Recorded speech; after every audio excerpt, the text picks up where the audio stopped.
Holy smokes, baby. What a win. What a win. That was insane. That was insane.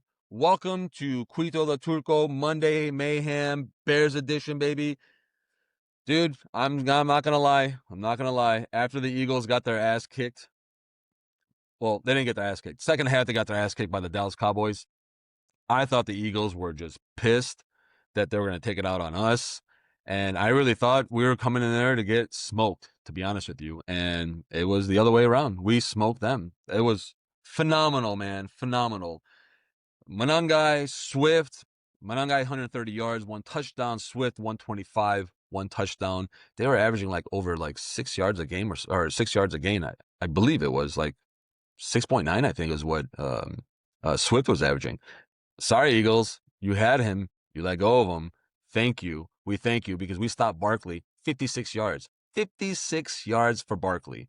He hasn't had a great year anyways this year, but phenomenal. Hats off to the offensive line. They played every single snap, 87 snaps, 100%, baby. That was insane.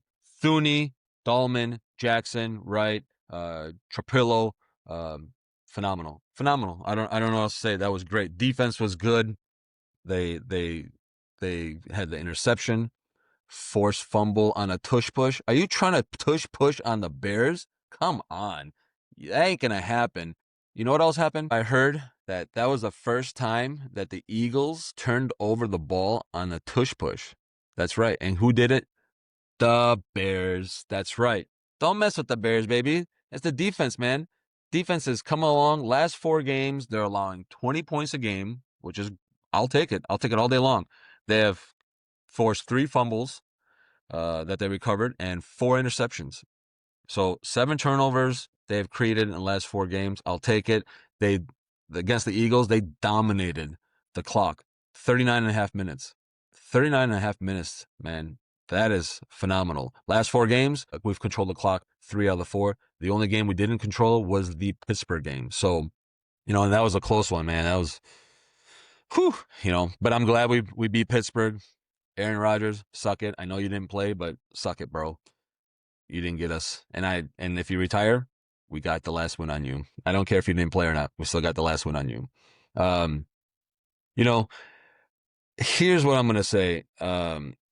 And I don't know if I'm going to get bashed for this, but, let me let you know. So, also, the Bears on the third down, 10 for 17, almost 59%. I'll take it. It was great. But now I'm gonna talk about something that if you've watched in the past, I am hard on Caleb Williams. No secret.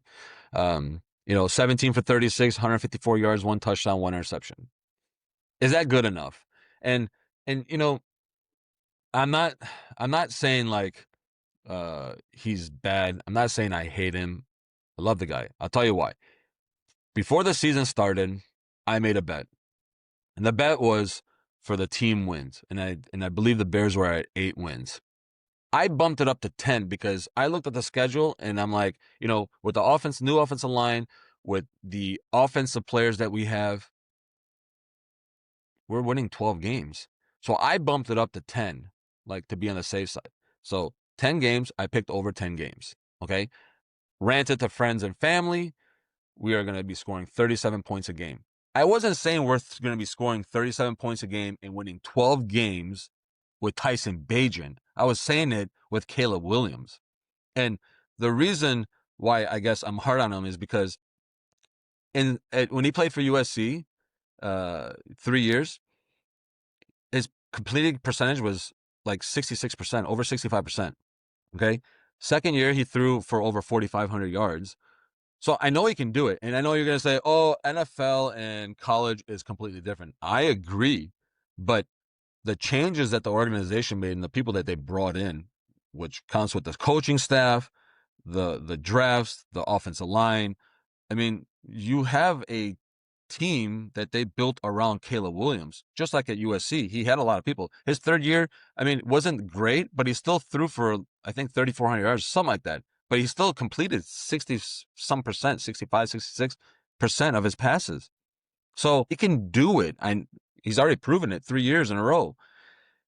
And the team is set up for him. You got Odunze, you got Moore, you got Komet, you got Loveland, you got Burden, Swift. Now you got Monangai, Zacchaeus, like or Zacchaeus. Like you the offensive line. I mean, you have the tools. So the thing that scares me is like, yes, I'm happy we're winning. I am absolutely happy.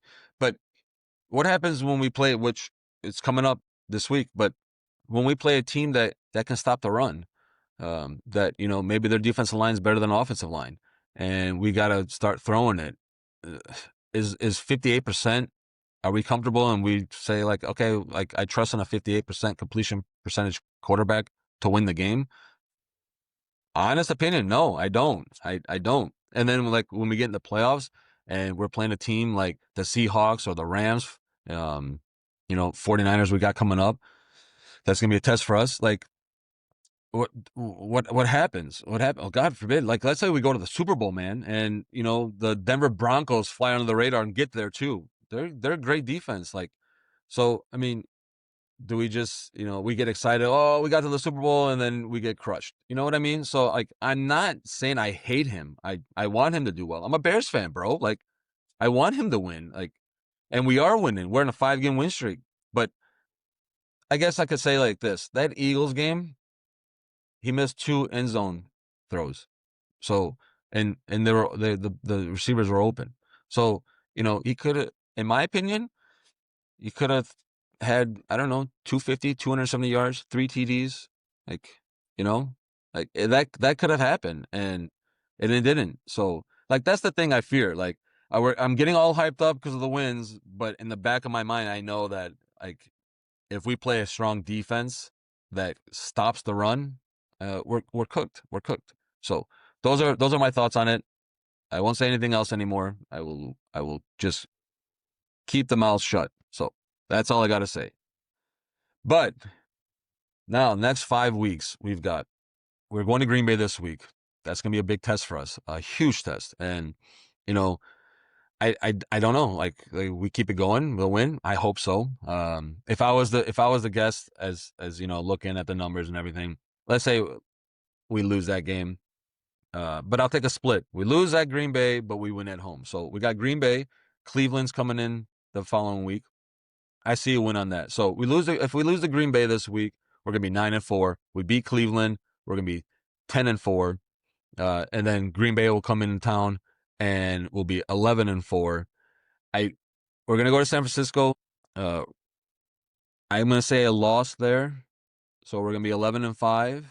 And last game of the year, it's gonna be Detroit at home, a vengeance game, and I see us kicking the shit out of the Lions. So that makes it 12-5. So that was my prediction before the season started.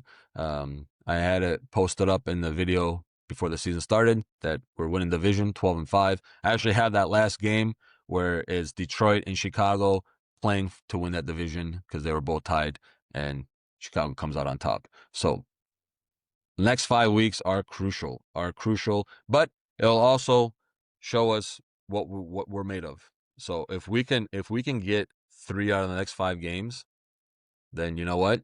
Come playoff time, we'll be ready. So fingers crossed. Let's get these wins. Hell, let's win the next 5. Let's make it a 10-game win streak. Let's get the bye, and let's get to the Super Bowl, because you know what? I believe, and every fan says in the beginning of the year, we're going to the Super Bowl. We're going to the Super Bowl, baby. So next week we'll talk again. We'll see what's going on. Hopefully a win for the Bears, knocking down the Packers. Till next week, everybody. I'll talk to you on this Bears Monday Mayhem. Peace.